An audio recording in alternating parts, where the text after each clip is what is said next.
На чемпионате Европы по дзюдо, который в эти дни проходит в Варшаве, наш дзюдоист Муса Магушков завоевал серебряную медаль в весовой категории до 73 килограммов.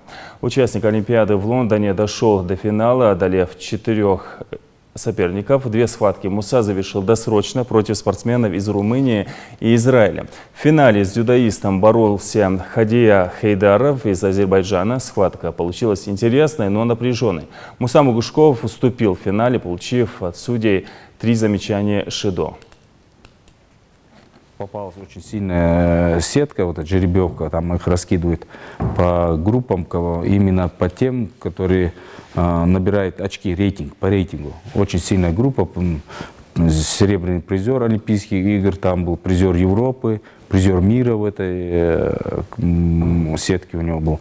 И Ярцев также, который участвовал вместо Мусы на Олимпийских играх. И мы знаем, он выиграл у серебряного призера Олимпийских игр в Азаре.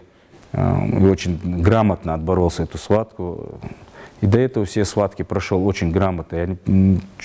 Вот эту финальную схватку что-то он построил, я не знаю, вот, что-то там не хватило, может, какого-то настроя. Скорее всего, мне кажется, все-таки настроя не хватило. Конечно, он нас всех порадовал.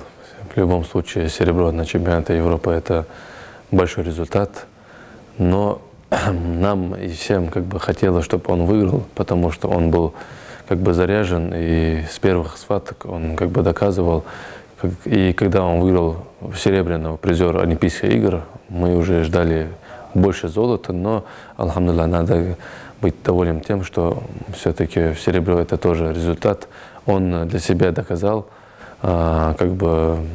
они все мистеры, и их было 2, с ним еще был Ярцев, и он вообще проиграл без медали, а Муса подтвердил свое лидерство и первым номером.